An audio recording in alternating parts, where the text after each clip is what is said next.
What's up, everybody? Welcome to another jam-packed edition of the Two Bucks Sports Podcast.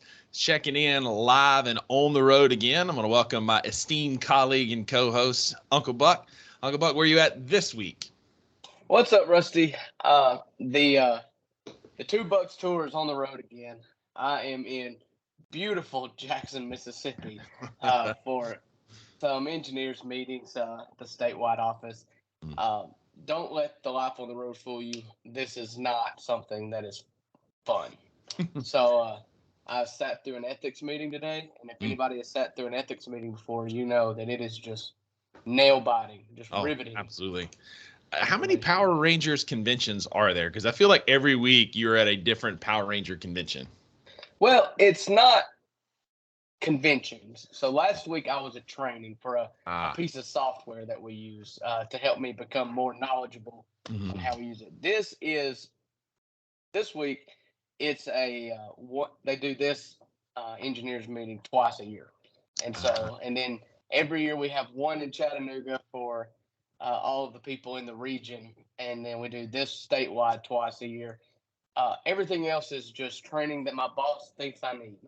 Apparently, because you are on record saying that during your meetings and trainings, you are watching muted Instagrams and Twitters. And I did get some concern back about, is Tippah County safe, or is Drew safe from electrocution because he's listening to Instagram or watching Instagram instead of paying attention? Listen, it's not all the time. It is sometimes you have to pick between falling asleep or distracting yourself enough to be able to catch most of the seminar, and when you sit in the same room, look at a computer for 5 hours, you need slight distractions to keep you from fully leaving the space entirely. I call it being productively distracted, because if I'm just sitting there like staring at somebody speaking, I'm not going to be paying attention. But if I'm slightly distracted, I feel like I can pick up a little bit more. Well, in college, everybody's got their own different way of studying, and I'm not one that can just go and sit in a library and study for engineering finals. I had to go somewhere where there was a little bit of noise, but not enough noise, because I am more distracted by zero noise than I am by a little noise. But then a lot of noise, no work at all. So, I mean, it was hard to find an environment for me to focus. As you could probably, you've known me long enough, you know that that's a constant struggle. Absolutely. Absolutely. Yeah. I used to doodle when I was in class. And then when I was at home studying, I would study. I'd play Call of Duty while I was studying and like study in between breaks. Or my favorite, and this is random, and I know that, but like when I'd be studying, I would listen to traditional Irish music because it's upbeat. Okay. It's upbeat, it's instrumental, and there's no words. So with no words, you just don't I'm not trying to sing along. I don't know any of them, but it's like very upbeat, fiddle driven. And so I was like, this is just kind of energizing. One time, and we will get to the podcast. One time when we were on the road, we played a show in Dallas, Texas. For those of you that don't know this, Uncle Buck is a former rock star. But anyway, I believe it's come up before. We played a show on St. Patrick's Day weekend, and the headliner was a Celtic rock band. And we were like, oh, this is going to be dumb. No, it was awesome. I bet. I mean, you're talking about upbeat rock music. Now, they did have some words and some bagpipes, and it was incredible.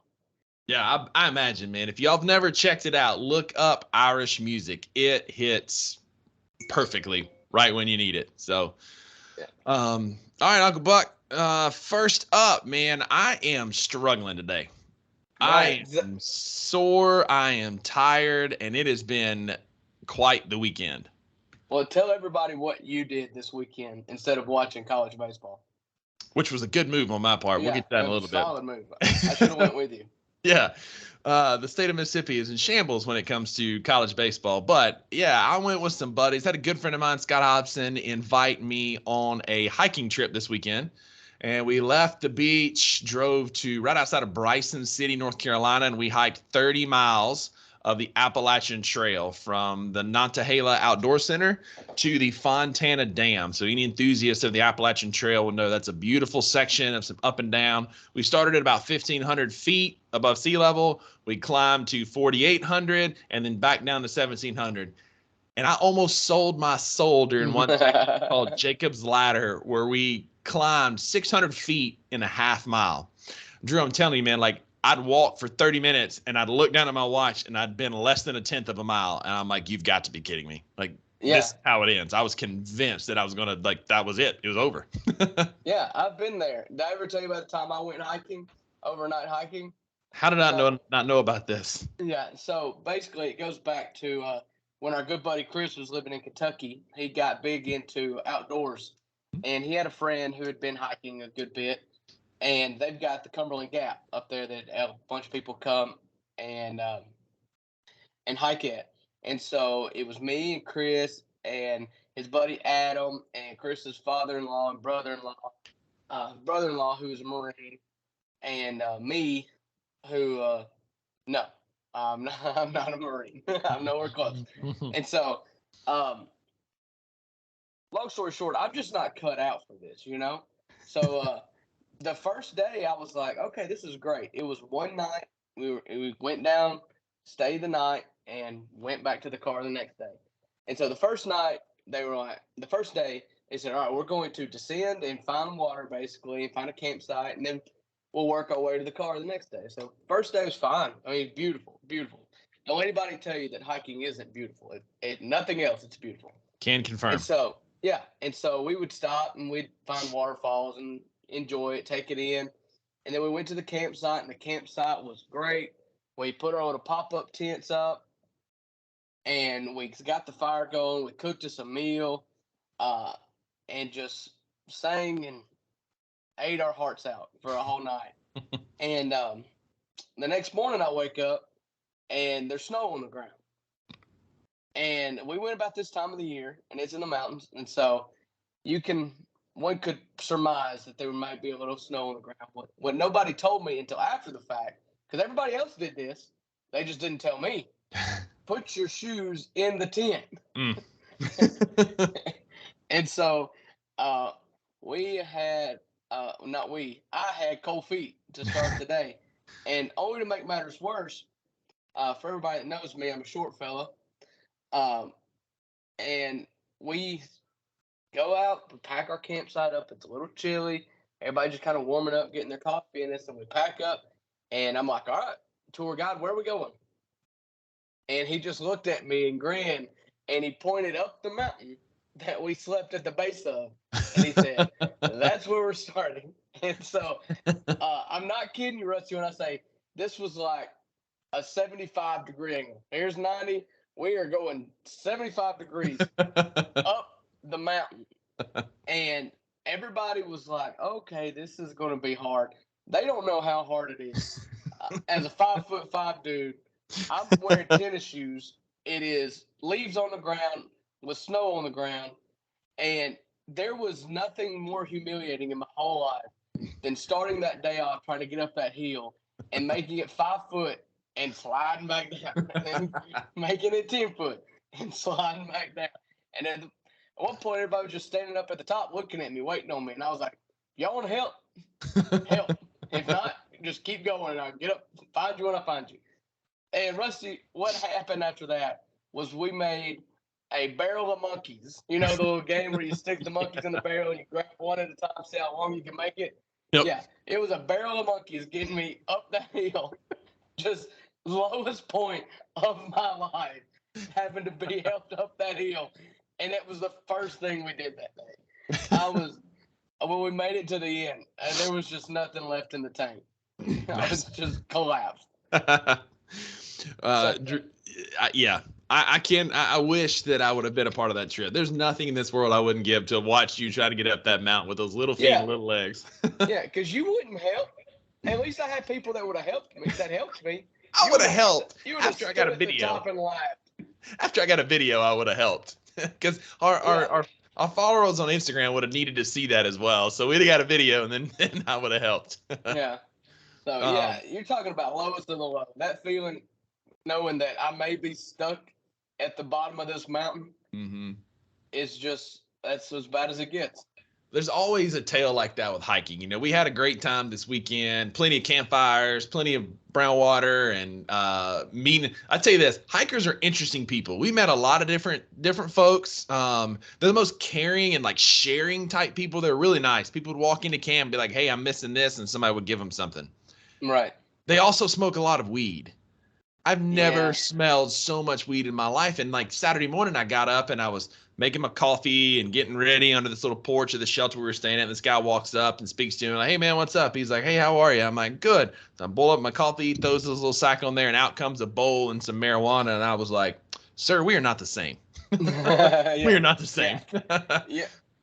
These people enjoy hiking way more than I ever did. I mean, I could not even, as sober-minded as one could be, I couldn't make it up that hill. I cannot imagine if you put one more variable into this other than just me as a person. I could not do it. The best of my ability. Don't water me down at all. I need all my faculties to climb this mountain. I need all of everything I am sober-minded and a winch to get up this hill. Listen, guys, if you've never hiked, I would highly recommend it, though. I had a great time. Saw some beautiful scenery with some great dudes. Just great time outside. Got a little rain Friday night, but it was really, really great. One quick story, and we'll move on to the podcast about a guy. He got lost. The sign said Appalachian Trail to the right, Bartram Trail to the left. We've been on the Appalachian Trail for 2 days at this point. So which way would you go? Right? Continuing along the Appalachian Trail. Yeah. No, says I, says my buddy. He hangs the left and starts walking on this forest road, ends up on the highway, and is like, I'm lost. I'll be honest with you, Rusty. When at my lowest point, I would have been like, maybe the Bartram Trail ends sooner, and if it would have spit me out on a highway, I would have thought it was a major win. Like, yeah, well, I've made it. The story gets better because my buddy Timmy at this point looks straight up like Larry the Cable Guy because he's got on those zip off pants. He's got on a camo visor. And that morning he had a long sleeve Ducks Unlimited shirt that I cut the sleeves out of for him because he's sweating to death, 70 degrees up there. So you imagine that standing on the side of the highway with a thumb out, hitchhiking, trying to catch a ride. And this Toyota 4Runner with I think it was 3 20-something-year-olds pull up and he's like, hey, my friends left me. I need a ride to the Fontana Dam. And they were like, oh, cool. We're going there. Hop in. So me and my buddy Scott and then my buddy David, we show up in the inn and Timmy is laying in the parking lot next to our car, freshly showered, eating a snack, just living his best life. And we're like, we just hiked 1.5 miles up and down these hills to get there. And we're like, dude, what are you doing? And he tells us the story. And our buddies, Marty and Luke, had waited back for him. And they were just about to start running up the trail because it'd been 1.5 hours since anybody had seen him. And all of a sudden, this Toyota 4Runner slams on their brakes on the highway right beside him because it turns out he got dumped out about 100 yards from where he was supposed to on the highway. And he hops out and he's like, hey, I found a ride. And they were like, where have you been? He's like, I got lost. And they said, look, we've got another 1.5 miles to go. And he goes, I'm going to take my ride. I'll see y'all at the end. So his nickname is forevermore 4Runner. Yeah. There you go. I don't blame the man at all. So anyway, get out. Outside. Yeah, enjoy the outdoors. Enjoy beautiful creation out there. It's gorgeous. But speaking of climbing a mountain, Uncle Buck, we got some football news. The Ravens have a mountain ahead of them. They've got to figure out how they're going to traverse these next few weeks. Because I don't know if you saw or not, but the timing is beautiful, right? It seems like every time the Ravens or John Harbaugh put out a statement, Lamar Jackson hops on Twitter. And he made it known today that he had requested a trade on March the 2nd to get out of Baltimore. And honestly, Drew, at this point, I don't know that I blame him. I don't know that there's a bad guy in this situation, and I'll get your thoughts on it in just a second. But it feels like this relationship's kind of run its course, right? Yeah, and I agree with you. I don't think there's anyone really to blame here because what you've got is you've got a quarterback that can demand a ton of money. Yep. And a franchise that is just built on building a team evenly, and trying to get as many players you can get doing it. as economically as possible. And so it was not a good marriage for contract talks for a quarterback, is what it seems like. Yeah. And so, it's like you said, it's just not a good marriage. And so, I think that Lamar Jackson has decided that he's just going to seek the dollar. And like we've said on this podcast before, no one can blame him for that. Get your bag. Yeah, an NFL career is only as good as your knees and your arms. And if you got a chance to get a bag, then get a bag, because sure, you can go chase championships and you can take a pay cut. And, honestly, the money you're making right now is enough money to get you through 2 lifetimes. But if you're talking about generational wealth for you and your family and your grandkids, and I mean, who is to say that, Rusty, if you were offered $5 million to do the same job somewhere else, who am I to say that you should just stay where you're at and negotiate a raise there? Like, are they going to pay you $5 million? No. Okay, well then go somewhere else. No skin off our back, I actually looked this up today to kind of go along with your point. The average lifespan of an NFL career is 3.3 years, and you have to play 5 years in order to get your pension. So you're playing for healthcare, you're playing for trying to get paid. And then, Drew, the average American in their lifetime earns $1.7 million. So these football players have 3.3 years to earn a lifetime of wages. Right. Based on what their skill level is. Because, I'm not berating anybody, I'm not belittling anybody, but, most of them, when they go to college, I believe it was Cardell Jones with the famous tweet that said, I didn't go to college to play school, right? So a lot of these dudes are there trying to get to the league, whether it's the NBA, NFL, whatever. So you got a minimal window to get your bag based on what your skill level is. So I'm all for it, man. Get your money while you can. Like when Freddie Freeman went to LA, I understand you go out there, you get paid. Lamar's trying to get paid. These guys are trying to get their money, particularly in a game that's dangerous like football, where he's already exceeded the norm. He's played longer than 3.3 years, but that's your window to make a lifetime of money. Yeah, but the people that are only playing 3.3 years or they're setting that number so low, they're not making as much money as he's made so far. Yeah.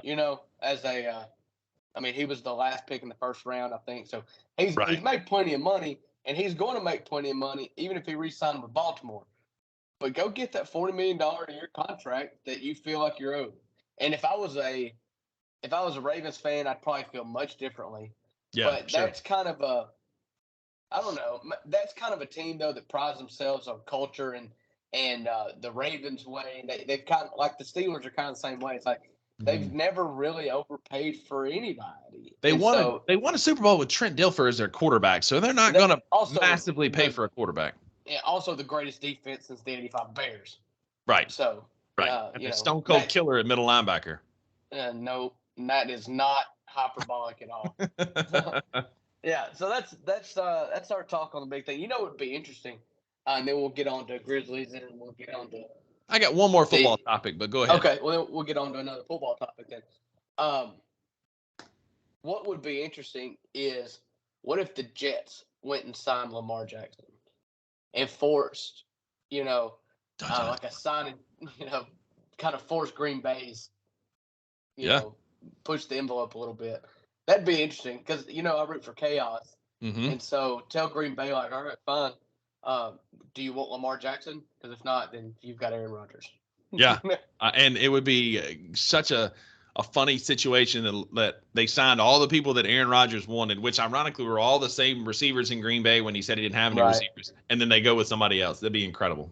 It's well known I'm not an Aaron Rodgers fan, but anyway, dark horse, and I know it's impossible, and I know it could make it happen, but I would love to see Lamar in a Tennessee Titans jersey. You imagine the danger of Lamar at quarterback and Derrick Henry at running back next year? It'd be insane. I mean, it would be like Pat White, that West Virginia team. Yeah. Steve Slayton. Absolutely. Pat White and Steve Slayton. Yeah, they would have to cut Tannehill, and there's like $19 million of dead money against the cap. Sure. And that just seems like too much money to eat. It's not going to happen right now. So, but anyway, I think you'd have to trim the fat on the roster even more than they've already done this offseason. They've done a lot, but yeah, you're right. There'd have to be a lot more. And then who's he going to throw to? Yeah. Anyway. All right, so I saw today the SEC podcast released their over-under on win totals next year for all the SEC teams in the West. Okay.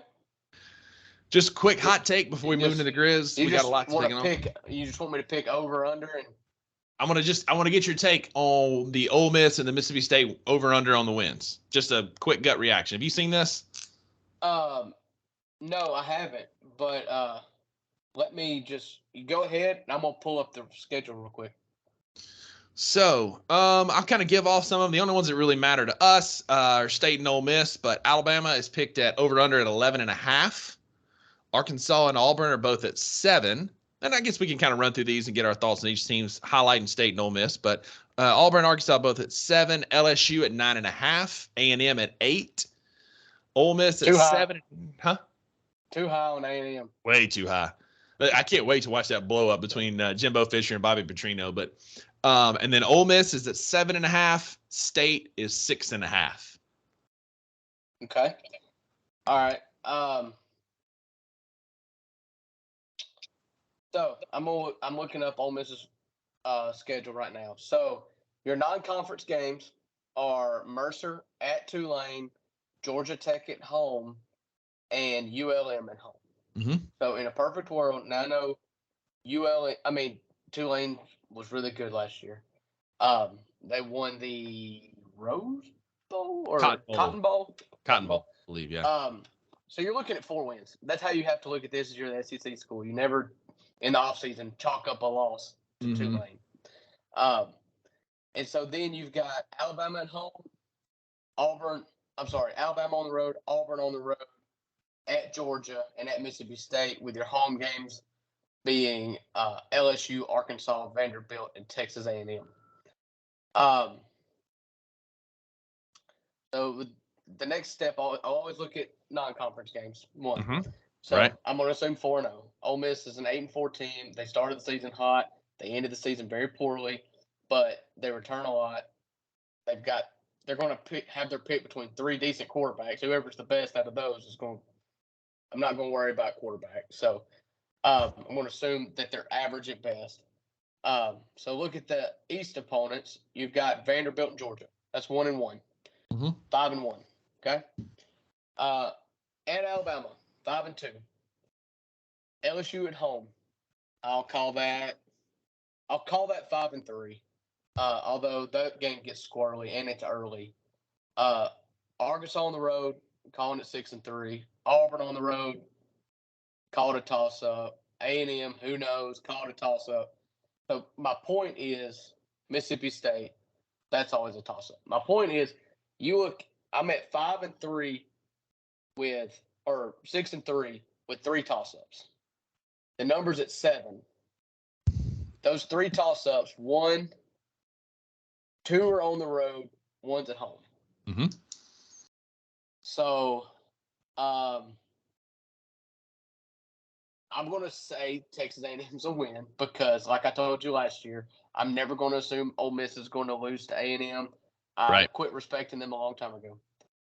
So that gets me to 7. So with a win versus Auburn or Mississippi State, that gets me the over. And I'm going to say over. I think Lane in his last 2 years went 10-2 and 8-4. That's over on both. Yeah. I don't think this team goes backwards. Right. And so I'm going to say 8-4 is what is the minimum of which I'll be happy this year. And we all know that Lane Kiffin is playing for a better job, so he's going to have those kids coached up and ready to go. Okay, whatever. You're going to keep saying that until he leaves.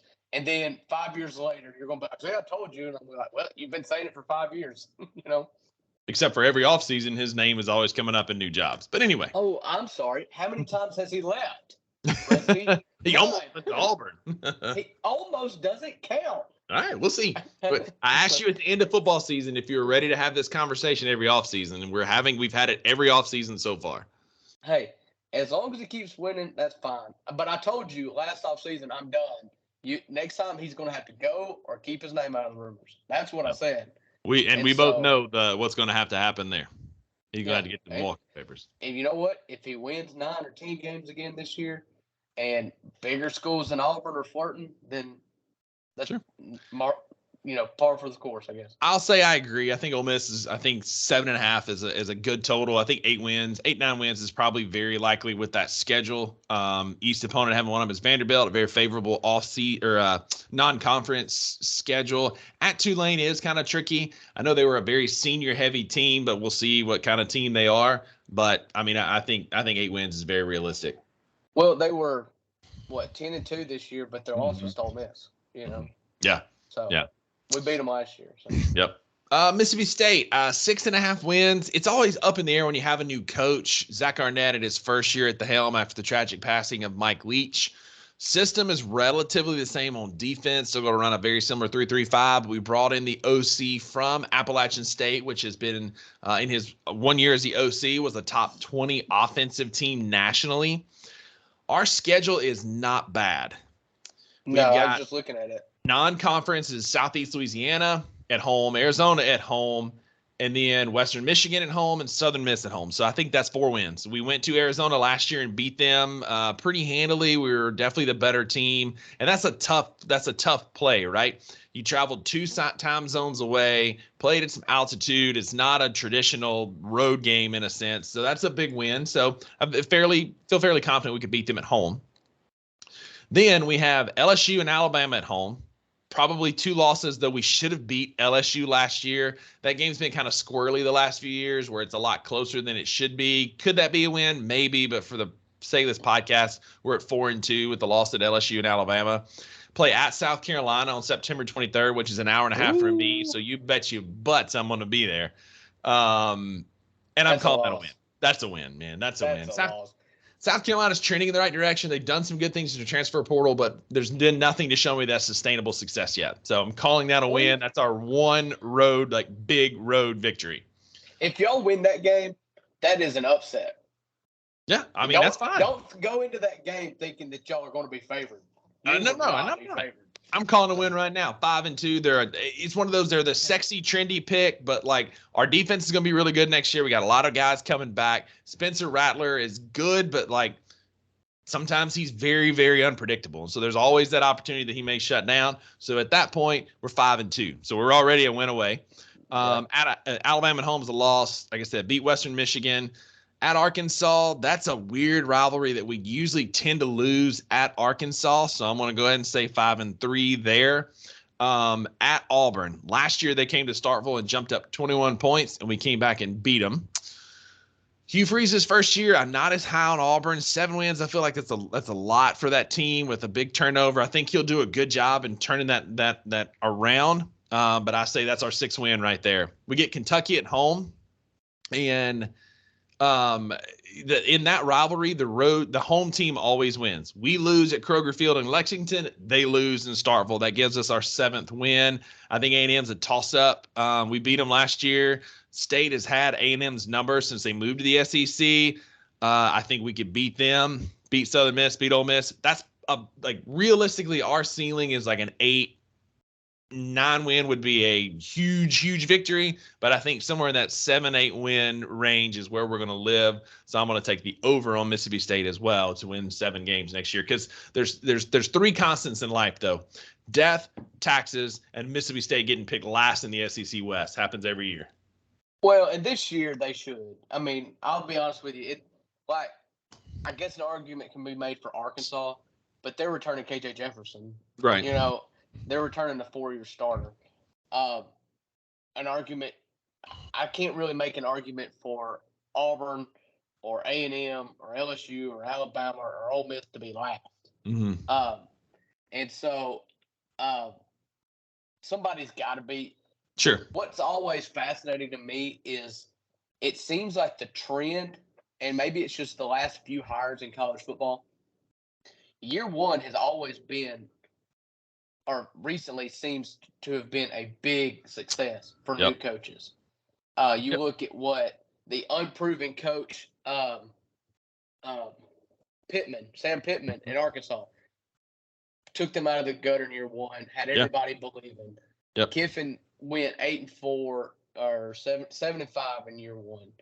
No, I'm sorry, 7-6. They went 6-6 and won the ball game. Um, Eli Drinkwitz had a decent season. Sonny Dykes only took exception- TCU to Yeah. the national championship game. Yeah, and so what year one is always about, it's about finding a way for kids to buy in. Mhm. You will never get more buy-in than what you can get coming in at year one. I don't know why that is, but it seems like if you can get that buy-in in year one, you don't have a chance yet for everybody to see your flaws. Right. And so that's why Brian Harsin and Sam Pittman the last couple of years, those guys, after they were great as everybody bought into the hype, and then you see their flaws in roster building and stuff like that, and how they jive, Auburn's, clan of A mess. boosters that want in, how well you jive with them. That's how you end up taking your job later. So look for Arnett. I think this first year is important because he does not really come in just the most easiest of spots, I guess. No. Taking over for a coach that passed away, exactly. but also had his own flaws as well. And you were on his staff. Leach had plenty of flaws as a coach that were going to have to be addressed maybe after this season. Sure. And it's the whole Matt Luke thing. Hugh Freeze tanked it. They hired Matt Luke, and Matt Luke was not a clean break because Matt Luke was on that Freeze staff that everybody messed up. It never felt like you started over and hit reset. And I think that's why Arnett going out of the fold to get a new offense, a new offensive system. He had to. We're going back to the more traditional pro style with a tight end, which we got two really good ones out of transfer portal. I think a big sign of the buy-in is the seniors that are coming back. We did fairly well in the transfer portal outside of Dylan Johnson and Ra Thomas. Tulu went in the transfer portal but came back. I think that was to get some more NIL money is what I'd heard. But there were guys that stay. They bought in. He's got a phenomenal recruiting class coming in, particularly for his first one, signing that big 5-star tackle out of Laurel. There's been several good gets across the state. Got that kid out of I'm blanking on his name, but from Itawamba High School, that big defensive back that was Ole Miss was after as well. Got a really good first recruiting class, and so I think year one will be a success. That's why I'm bullish on the over. But you're right. Can he create sustained success? We'll see. Jury's out. Yeah. I'm always leery of somebody that wants to come into the SEC and want to play pro-style ball. Sure. We'll see. You got to have the trenches. And Mississippi State and Ole Miss, you don't really have – you may have big fellas, but you ain't got big, strong fellas, All I'm saying is this tackle we got from Laurel is a protege in the same vein as – Charles Cross, and so he may not be great this year, but there's potential. It's coming. But he's from the same high school, same system as Charles Cross, who's now an all-pro tackle for the Seattle Seahawks. So we'll see. There's the opportunity in the future, but we'll see. But how about them back-to-back Southwest Division champs, your Memphis Raise the banner. Grizzlies. Let's go. Yeah, I'll be honest with you. Division championships did not mean anything to me when San Antonio was winning the division championship every single year, especially after the NBA decided not to reward the division champion with the top 4 seed. Right. So it really means nothing, but it's nice to know that at least out of those 5 teams that are in your division, you're the best. Mm-hmm. And this year, with all the maps kind of falling off the face of the earth the last month, there was really nobody to really compete for it. Right. San Antonio and Houston are they're trying to be on the bottom. The Pelicans can't stay healthy. Zion Williamson is a case study in how not to mortgage your future on a injured superstar. Yeah. And Dallas has just got, chaos. Yeah. And so the Grizzlies did in the day that we won it, it was the most fun because, correct me if I'm wrong, we won it. No, I'm sorry. Great We won the division. Let's talk about Friday night's game. Yeah. Because my boy, Luke Kennard, the one trade that we made and everybody was wanting a superstar. And I was like, he is a shooter. We need a shooter. Mm-hmm. My boy, Luke Kennard, went 10 for 11 from 3 for 30 points and just eviscerated them. We made 25 threes that night. Drew, there were stretches where we didn't make 25 threes in 2 weeks. And we hit 25 the other night. That's the crazy part is that the team shooting, it's crazy. You get good shooters and it increases your ability as a team to shoot. A rising tide lifts all boats. Right. The one transaction that we made fixed the one glaring issue that we had, and it was not having people around Ja that could shoot. Yeah. And so Luke Kennard comes in, and they finally, like we talked, I wanted him to get more minutes. Mm-hmm. He got minutes. He's finally getting those John Conchar minutes. Did he not miss against the Rockets? The Grizzlies put up 151 points, one shot of the franchise record, had 25 threes, which was the franchise record, and Luke Kennard with a smooth 10 for 11 from the field, 10 for 11 from 3, 30 points.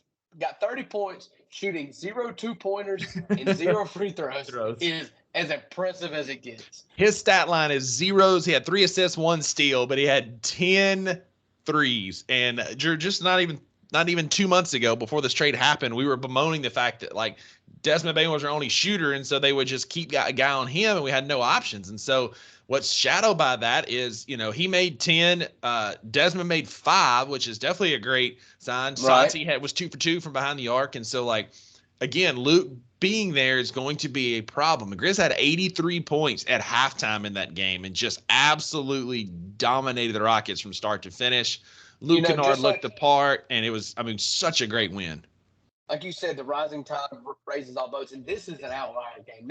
He's not going. No, nor should anybody expect him to make 10 threes a game. No.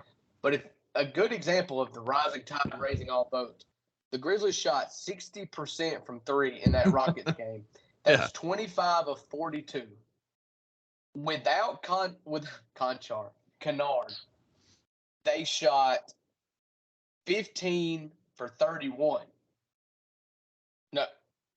15 for 31. So, man. Still 50%. Still not bad. And Desmond Bane, like you said, 5 for 7. We have not been playing better offensive basketball than what we're playing right now. Absolutely. Defensively, and especially rebounding last night against the Hawks was a struggle. Mm-hmm. The Hawks out-rebounded us by I'm sorry, wrong button. They had 20, second chance points. I'm sorry. This is a bad podcast. All right. So, rebounds. Where the heck are the rebounds on here? Oh, my gosh. They had. This is why I should pull up the stats and you just talk. 48 rebounds to the Grizzlies' 39 rebounds. And 14 of those were offensive rebounds. They're just not getting rebounds yet. And so we need Steven Adams back. Yep. However, should we talk about Jaren Jackson Jr. while Steven Adams has been out? My goodness, man. Guy has been on an absolute tear. The fact that, and what I hate about it, Drew, is I think Jaren is being punished by the NBA, Twitter, media as a whole because of all of our off-the-court issues. There is no reason he shouldn't be the odds-on favorite for the Defensive Player of the Year, but it's still Brook Lopez. Brook has played 16 more games than him, but if you look at the comparison of games played and stats, Jared is kicking his tail. The only thing Brook is a little bit better at is he doesn't foul as much, therefore he has more minutes because he understands how to play without fouling. But Jaren has played some really good basketball, stepping up, being the offensive force that we need him to be, especially in the absence of Ja. Like, Jaren took over some of those games without Ja the last couple of weeks. And if it wasn't for Tripp's offensive performances, we're not winning a lot of these games. On Sunday, he had 15. He's getting more aggressive from outside. Jaren's played some really good basketball, unless we're talking about rebounding, as you've already talked about. Yeah, and that's where he's always struggled. And Jaren's fouling issues are way overblown based on what he was as a younger player. Right. He is not in foul trouble. Last night he got his third foul in the third quarter. Like, he's just not fouling at the rate that everybody says he is. And he has played 16 fewer games than Brook Lopez. Yep. But if you look at per game basis, if you want to make this a attendance award, if you get perfect attendance, you get Defensive Player of the Year. Well, then apply that same criteria across the board on every single award. Josh should not make an all NBA team. Neither should Luka. Neither should Kawhi or LeBron. Yep. Kyrie. I mean, sure. Applied all the way down the board. There is not a per game defensive stat that Jaren Jackson Jr. does not dominate over Brook Lopez. Right. Brook Lopez is the, at best, second best defender on his team. The fact that Giannis, I couldn't even argue with you if you want to say Giannis was the Defensive Player of the Year. Yeah. I wouldn't. But you're going to tell me it's Brook Lopez? No. It's the whole Rudy Gobert thing. You know, he makes people pass the ball out from underneath the rim. Right. Look at the shots that he discourages, that people don't even take. Jaren does that same thing. And he leads in blocks and block percentage. Yeah. And so I don't want to hear that. I've never one time seen Brook Lopez hold his own against anybody less than 6 foot out on the perimeter. I mean, less than 7 foot outside the perimeter. Right. He cannot stay in front of anybody if he's asked to move his feet. And that's what I think you nailed it with that last part, because back in the 90s, the Defensive Player of the Year was saved for the big lug centers. Recently, it's been those guys that can defend across the court. Rudy Gobert, big lug, but he can defend a little. Marc Gasol can defend really well. Kawhi Leonard, like Marcus Smart, these guys defended all across the court. And Jaren is just as good at defending in the paint, like you said. I forget the field point, like the field goal percentage when Jaren is in the game is like massively different. And he's just as comfortable out on the wing defending some of the smaller fours and bigger threes in a very competent way. And so the fact that we're even having this conversation is ludicrous. Jaren Jackson Jr. should be your NBA Defensive Player of the Year, and all he's going to do is continue to go out there and get 5, 6, 7, 8 blocks at a game, alter shots, and like the stats are getting there. But if anybody with any kind of sense watches the film, you can see when people come in the lane, they get real nervous looking for 13 to figure out where he's at, because they know if they come in there, they're going to end up on a highlight reel, just like in Sunday's game when he blocked that big dunk attempt against the Hawks and then posted about it on his story on Instagram. I don't know if you saw that or not, but he shared it to his own personal Instagram of him blocking that dunk. But Jaren Jackson Jr. should be your Defensive Player of the Year. Jaren Jackson Jr. against Atlanta had 15 points. It actually snapped a streak of 25 point per game games in a row. I think it's 6. He had 15 points, 7 rebounds, 3 steals, and 5 blocks. A steal, if you add steals and blocks together, that makes stocks, which is tracked by the NBA. It's his 7th game with 8+ stocks, which is steals plus blocks. Nobody else in the NBA has more than 2. Mm-hmm. So, and the big thing, you know what happened in those 5 games where he scored 20+? We won. Every single one of them. The only reason why the Grizzlies should be called contenders, because they are first in the NBA in defense since Jaren Jackson Jr. has been back. Yep. It's that simple. Yep. Like, you can't say that the best player on the best defensive squad is not the best defensive player, especially when the numbers tell you the same thing. The only thing I can figure is it's a punishment because of all the other things that have happened with the Grizz. That's the only thing that makes sense. I believe it's some advanced algorithmic metric that they use that doesn't require watching basketball. I mean, I watched Jaren Jackson Jr. Yeah. There's nothing more impressive than watching him play defense. I mean, it's incredible. And, speaking of being contenders, we've got invigorated Job back, got his head screwed on straight. Santi Aldama's coming into his own. Obviously, Luke Kennard is finding his stroke again. He still struggles a little bit covering off, coming off of screens. On the defensive side, there's some errors there, but obviously he can shoot. That's going to be poking holes better. in Luke We're not Kennard poking holes in it. The Grizzlies are getting better at the right time. The only thing that worries me is our schedule is pretty favorable down the stretch. We're not going to get pushed, not going to get tested by some really good teams, but it's also hard to argue with coming into the playoffs with a string of wins under your belt, getting healthy, and fingers crossed, thoughts and prayers, getting Steven Adams back for the playoffs. All right, well, let's talk playoffs then. There's 9 games left. Currently, right now, the Grizzlies are in the second seed. They're 3 games back of Denver. Mm-hmm. Denver in their last 10 is 5-5. The Grizzlies are 9-1. Behind the Grizzlies is Sacramento. They've fallen 2 games behind the Grizzlies. Past them, Phoenix is 11 games back. So they're not going to factor in the Grizzlies seeding at all.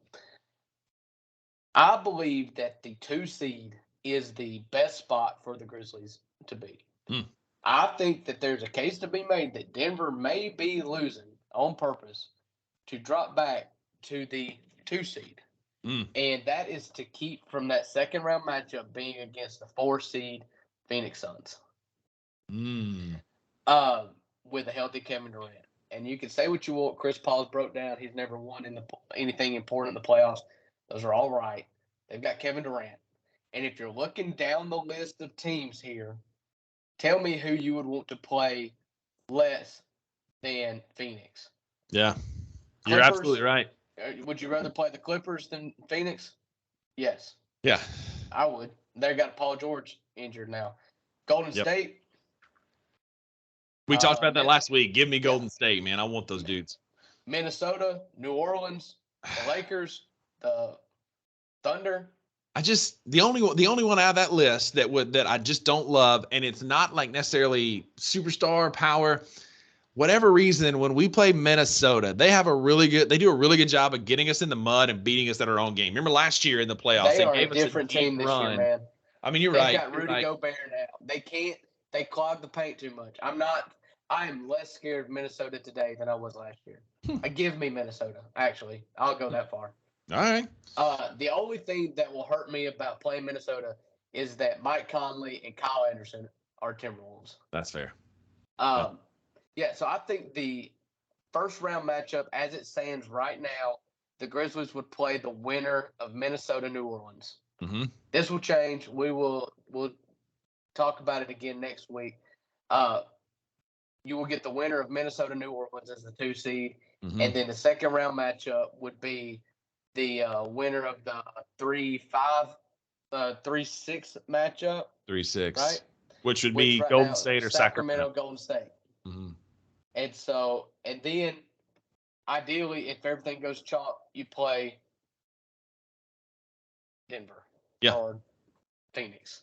And at that point, it's not about – I'm looking at this, and I'm not scared of anybody. Right. I'm not saying we're going to beat anybody we play. Right. But there are teams that I want to avoid if possible. Sure. And that is Denver, the Lakers healthy. I know it's just in my head. I'm sorry. And Phoenix. I don't want to play Kevin Durant if I don't have to. Well, it's just that simple. Give me someone else. And those same podcasts for those teams should be saying the same thing about the Memphis Grizzlies, who have the longest active winning streak in the NBA. Like we talked about, they're getting hot at the right time. I agree. A matchup with Golden State is what I want. Saying that 2 seed is more favorable because then you have to play the winner of Denver and Phoenix. If it's Phoenix, you get home court. If it's Denver, you got to go to Denver, but it's later in the playoffs, and so it won't be until the conference finals. Right, and we both know Denver doesn't really show up in the playoffs for whatever reason. They're one of those teams that usually gets bounced when they're supposed to. Yeah, outside of the bubble where they made the Western Conference Finals. Right. I'll put this take on you too. I believe that I would rather play anybody in the Western Conference than either any of the top 4 in the East. The top 4 in the East being Milwaukee, Boston, Philly, and Cleveland. Those Yeah. are better than anybody in the West. I agree. Not the Grizzlies, because obviously the Grizzlies are the best team in the world. We're fine in the West. Yeah. Milwaukee, Boston, Philly, and Cleveland. That hurts. Yeah. That would hurt. But you only got to play one of them when you make it. So yeah. I'm going to keep going for a second. I saw a tweet today I want to pull up. I want to talk about it. So while we're doing that, Drew, I sent you a text today. I saw a take from the a Grizz writer, Isaac Simpson. He said, would you be willing to trade Desmond Bane for in a scenario where it nets you Jaylen Brown from the Boston Celtics? Because he's not happy. There's obviously some grumblings there.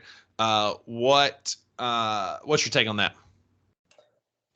Well, I love Desmond Bane, and I find myself, because we're a small market team and we're so protective of our own, that anytime a question like this is proposed to me, I always shudder and just think, no, just give me my guys. However, Jaylen Brown's a 27-point per game scorer. He is a big wing that we don't have. He is a great defender. He's a multi-time All-Star. People are downgrading how good Jaylen Brown is. Right. It's so hard for me to say yes because I love Bane. I don't know what the package has to look like to make me feel good. I think we have to give me Brown and picks before I'd ever feel good about it. But would I entertain it? Yes. I think if you can get Jaylen Brown and then you can lock him down, because Bane's going to be eligible for a big extension, and if you can sign and trade Bane and get Jaylen Brown, and it's a team-friendly deal, whereas Bane's going to, he may want the max maybe one day, and you would, if Brown can allow you to have some more flexibility with signing some other players, there's a scenario. It wouldn't be a flat no, but dang, it would be hard. Yeah. Do you have a take on it, or? I agree. Drew, you and I both love the Grizzlies. We love our own. Grizzly fans are very, very, very loyal, and it would be hard to watch him go. But again, Jaylen Brown is kind of overshadowed by how good Jason Tatum is and how good other guys are in the Eastern Conference. He comes to the West. He is an impact player for the Grizz. He can score. Guy averages, I think, 27 a game. He can defend. He's a guy that you have to account for, which will create space for Jaren and Ja and Kennard, other guys to score when he's on the floor, because he's a all-pro NBA player. And I think he's always healthy too. He's always healthy. That was my next point. I think he brings in that factor where, like, Tatum gets hurt some. You got other guys. KD obviously gets hurt, but Jaylen Brown is a grinder who stays healthy and is an impact player immediately. Like, the Grizzlies are immediately a Western Conference final contender. Not that we're not without him, but immediately one of the better teams in the Western Conference. I think you absolutely have to seriously listen. We would need some picks and some other things. No, but you're not going to get that. To get Jaylen Brown. All right, so currently he is, for the season, he's averaging 27 points, 7 rebounds, 3.5 assists. And he's played 63 games, which is maybe 8 or 10 shy of a full season. He's down on his 3-point shooting. He's only shooting about 35% in the last 2 years. But before then, he was a 40% 3-point shooter, 38%. His second year in the league, he was 39.5% from 3. Don't forget how good he is. And he is a prototypical. Now, Bane is incredible, but Bane is undersized as a wing. He is locked into a 2-guard. He is not as versatile defensively because of his size. Now, he's got heart. He's got all the heart you could ever ask for. I love him. This pains me to even just work through the exercise in my head. But Jaylen Brown is a switchable defender, a solid, well above average defender at 27 points a game and shooting threes. at a high clip, given not as well as Desmond, but he offers you so much. You can lock him down next to Yeah. you. How about this? You put him next to in that three role that Dylan's in right now. Mm-hmm. That's pretty salty. That's pretty salty. I don't know that it'll happen, but it was just a scenario that I thought was very interesting. And again, you have to entertain it. But I found the tweet I was talking about. I made the reference to Fine in the West a few minutes ago. Since this was as of yesterday, since the Fine in the West comment, and there was this video edit that was posted, Shannon Sharp, all these guys talking about Ja being fine in the West, and they've got a bunch of cool edited videos of these NBA superstars. But since that comment, the Grizzlies are against the Western Conference are 13-6. The Lakers are 12-7, Suns 9-9, Mavericks 6-13. We've done pretty well in the West. And the West has not been good either. Right. That's what I'm saying. Right. It takes both to tango, Mm-hmm. The Grizzlies are 9-1. The rest of the West, Denver in their last 10 is 5-5, Sac is 7-3, Phoenix 4-6, Clippers 6-4, Golden State 5-5. So the only team that's won 6 of their last 10 games is the Clippers and the Grizzlies. The Clippers won 6, the Grizzlies won 9. Yeah. I mean, they are cannibalizing each other right now. Yeah, absolutely. And except for the Grizzlies. Yeah. So they are playing their best offensive basketball of the year. Yeah. To quote Chris Vernon, the beat goes on, and I hope it continues. We're heading in the right direction. We'll talk playoffs in the next couple of weeks, but Grizz are in a good spot right now. Given all the offseason or off-court turmoil, the injuries, I didn't think we'd be having this conversation tonight, but here we are, firmly in the mix, clinched our division, and have a really good shot at the 2 seed. Right. But speaking of basketball, we're going to stay in that vein. A little quick update on our $2 Sports Pod tournament bracket. Oh, yeah. There was some turmoil this weekend. Drew, you were talking about you don't want that silly basketball. You want like traditional powerhouses, and we got one in the Final Four in UConn. But other than that, we got UConn and Miami. We've got San Diego State Aztecs against the Florida Atlantic Owls. What a run by FAU. They're killing it, man. They've only lost 3 games this year. They beat some really good basketball teams to get here. Yeah. I mean, what in the world? If you're ever going to go to the Final Four, by the way, this might be your best chance because this is probably going to be the cheapest tickets they ever are because these alumni, other than UConn, they're not big basketball schools. And, I mean, there's like FAU and San Diego State aren't huge teams. So, like, if you're ever going to go, this might be your year. Yeah, I mean, I told you that March Madness is great for 2 weeks, and then you want to see good basketball. And when I was implying there is good basketball was played by the bigger teams, with the best players. That couldn't be further from the truth because there's no one more fun to watch in that Florida Atlantic team than UConn, who just muscles you. Mm-hmm. Kansas State, I had a blast watching Kansas State. They just barely missed out with a loss to Florida Atlantic. And what about that ending to the San Diego State Creighton game? Wasn't that a ticky foul for them to get that free throw to win the game? But still, I mean, they got them in the mud. That's the thing. San Diego State will be fun against FAU because they defend so well. But thoughts on that? FAU plays a fun brand of basketball. Same as Creighton. Yeah. I mean, they play these mid-majors. There's a reason why that big-name college basketball coaches always go down a level to get ideas from coaches in these mid-major programs. Mm-hmm. This is basketball IQ personified in these smaller schools. They play smarter than you. They do not play more physical. Well, not more physical. They do not play above the rim. They do not. Right. It's all polish. It's all experience. It's moving, and it's moving without the basketball, and it's a science. Rather than, Calipari just throws a bunch of 5-stars together and trains them for a year before they hit the draft. You know? I think it's good for basketball to see this happening. I've told you before, the transfer portal does not only allow the best teams to get better and kind of cherry pick, it also results in these mid-major teams getting better by getting the seventh best player on a major team.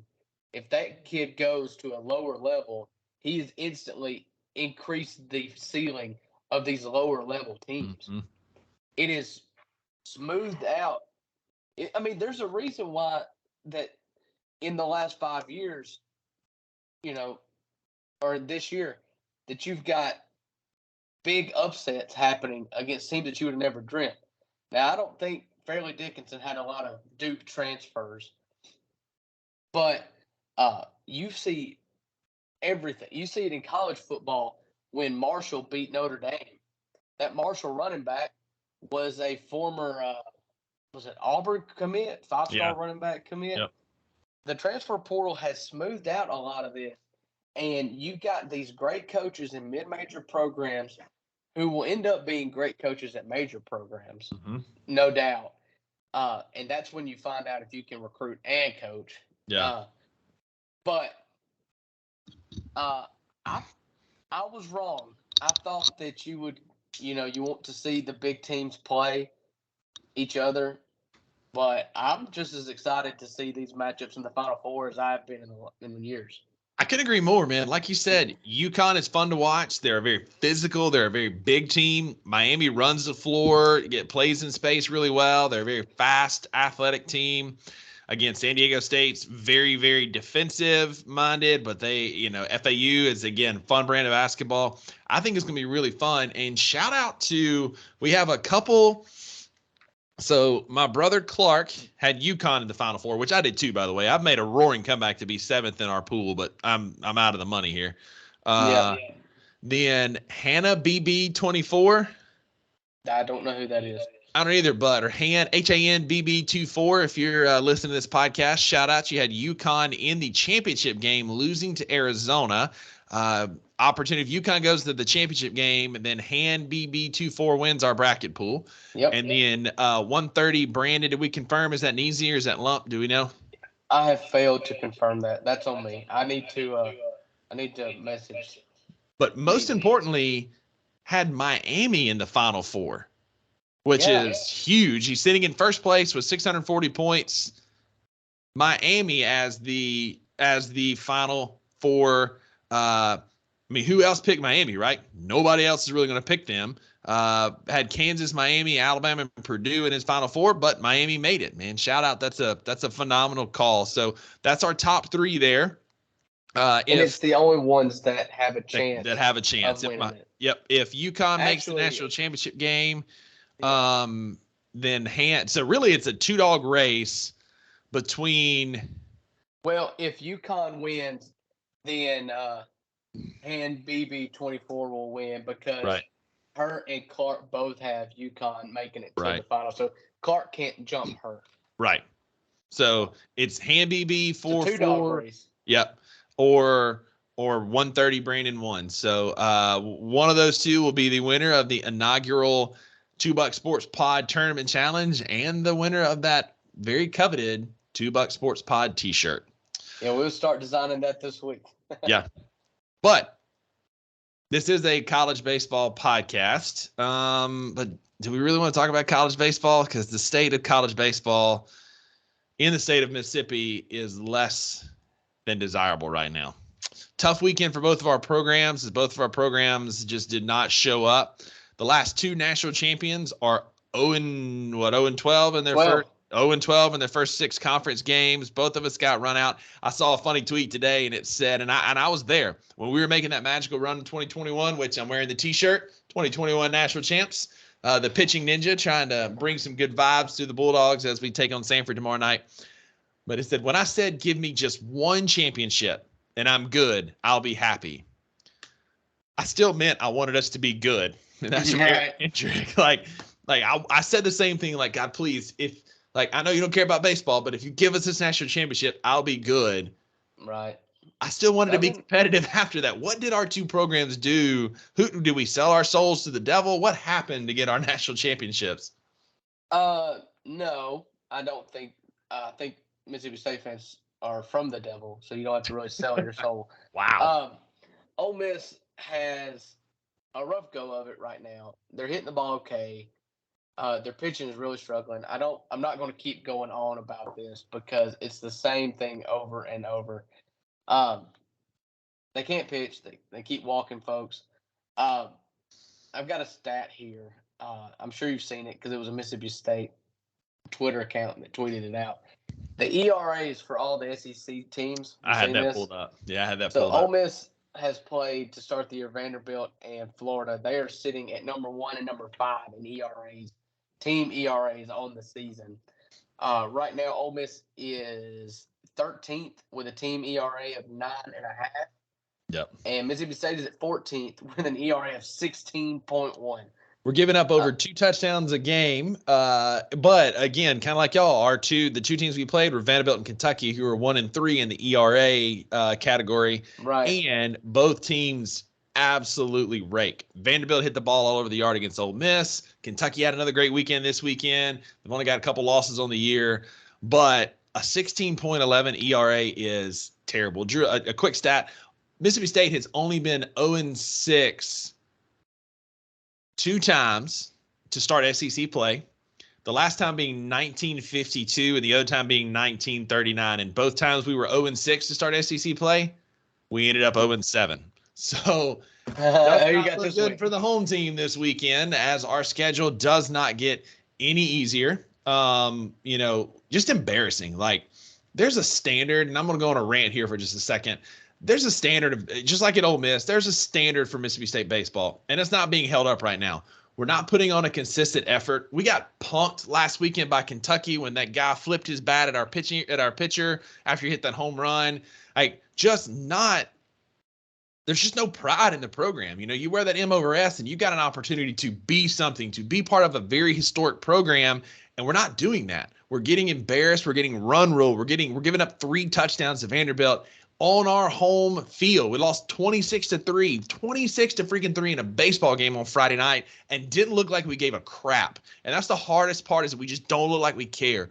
Coaching staff, the players have got to pick it up, because it doesn't get any easier with South Carolina coming to town this weekend, who's one of the best teams in the country. There's a really good chance you'll give up 20+ again, unless there's some hard conversations and some hard looking in the mirror. The coaches are blaming themselves. The players are taking the blame.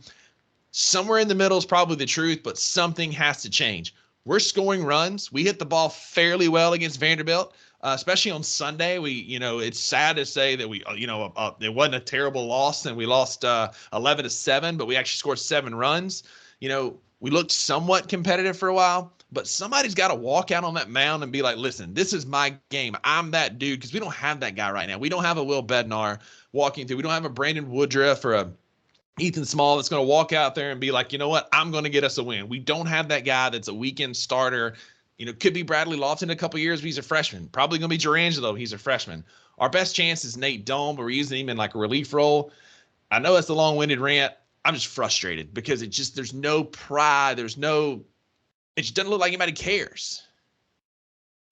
I mean, that's not a hard leap to make when you get beat like that. Yeah, it's embarrassing. And Ole Miss had it last weekend against Vanderbilt. Maybe Vanderbilt is just the best team in baseball. I mean, maybe, but the best team in baseball shouldn't beat you that bad. Yeah. If you're Mississippi State and you are who you say you are, Same with Ole Miss last weekend. We beat the brakes off of us. Ole Miss, on the other hand, just got his heart ripped out on. They played a doubleheader. Played 2 on Saturday and 1 on Sunday. First game of the doubleheader, Ole Miss was up by 3 runs going into the 8th inning and lost, and just got your heart ripped out with a bases clearing double with 2 outs in the 8th inning when Mike didn't pull it. Mike does what Mike does, and he's notorious for leaving his pitchers in too long, trying to get that last out, and the ball was hit to the wall to clear the bases and put them up in the game, and they never relinquished that lead. And it was just the biggest gut punch, because you just need a win in SEC play. The first one, when you've lost 3 in a row, the first one just becomes that much more important every time. And every time that you keep stacking up losses without a win, that win, obviously, I mean, maybe this is just stupid, but that makes that next win much more important because you can't start chipping away until you start chipping away. And baseball is a momentum sport. You have to find momentum somewhere. Trust me, I know about how momentum works. Anyway, and so when you just had your heart ripped out of your chest like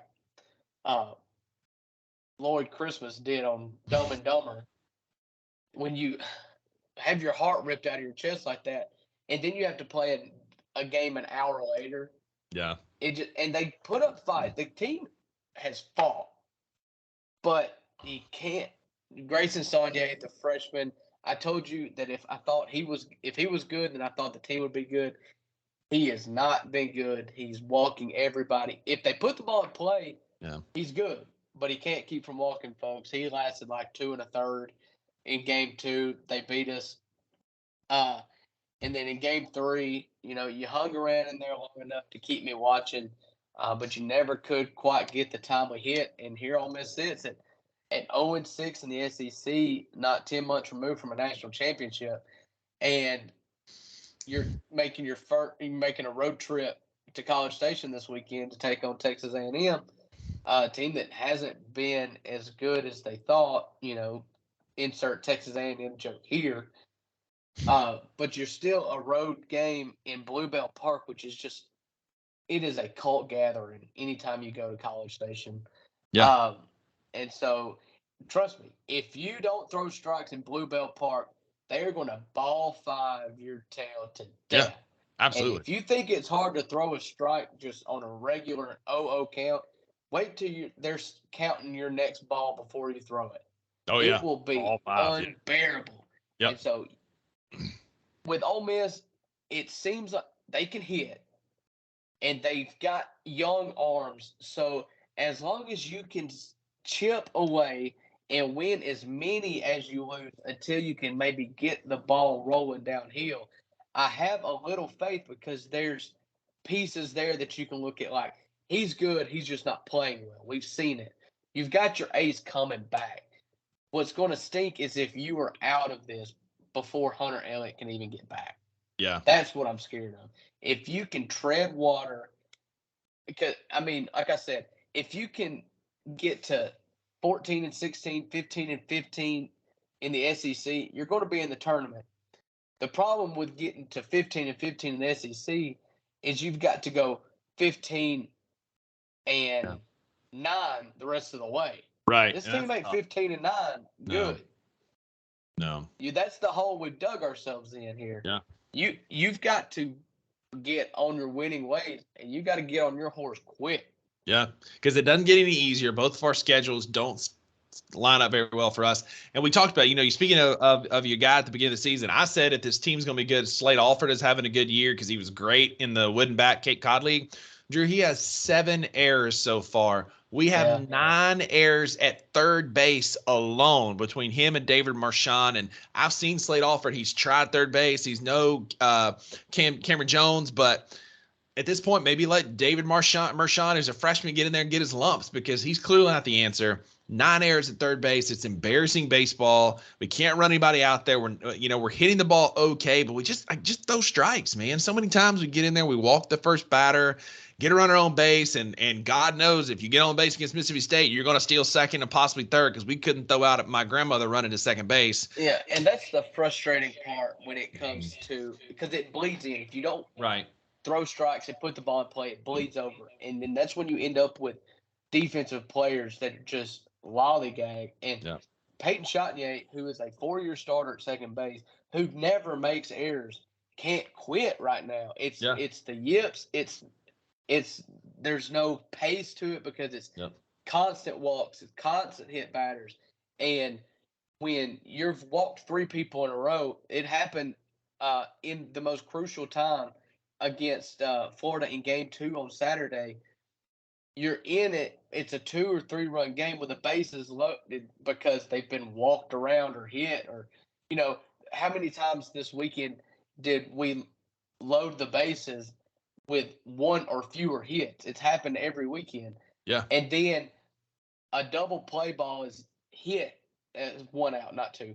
A double play ball, routine double play ball to where Peyton's got to move to his right. He'd throw inside. up the middle to start the double play, and he just misses it into the outfield, and then you're down 4. Yeah. And then it's just like you're done based on one error because our second baseman and our leader and our 4-year starter has sat here and just gotten frustrated. Yeah. And That's the same thing happened. Frustration errors. Same thing happened Mississippi State last Saturday against Kentucky. State, like Ole Miss, has that one inning every game. And it started a couple weeks ago with Colton Ledbetter, our leader in center fielder, was a great player at Stanford, transferred in, lets the ball get past him in the outfield, and they clear the bases. You know, Vanderbilt, we're up, we jump out like 3-0, and then they score 7 in an inning. And like we're giving up these big crooked number innings and then never recovering.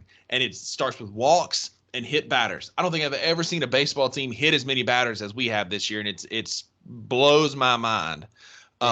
That we just cannot throw freaking strikes. Like, give me somebody. I don't care if he's a freshman, a senior, what. Give me somebody up there that's got some guts, that's going to throw freaking strikes, and let's figure it out. Because until you throw strikes, nothing good is going to happen.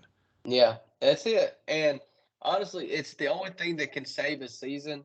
Because at best, you're hoping to get to 500 for both of us. Yeah.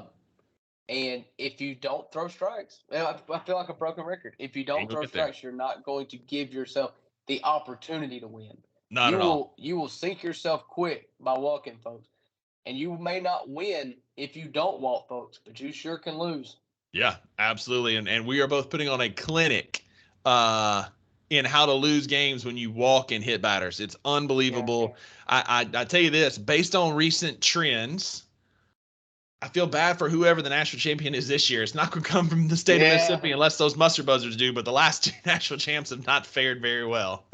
Well, I'm in Jackson, Mississippi this week, and I'm headed home tomorrow. But if this trip were to have lasted an extra day, Ole Miss is playing Southern Miss tomorrow night in Pearl at Trustmark Park in here in Jackson. So I'm not going to miss it. I'm not going to go. I'm going home. Oh boy. I have seen a game. I have seen Ole Miss play Southern Miss in this stadium before, and it was a win. So if you can get a win, even if it's against Southern Miss, which not that even against Southern Miss, I mean they're good, you know. So it would not be a bad win.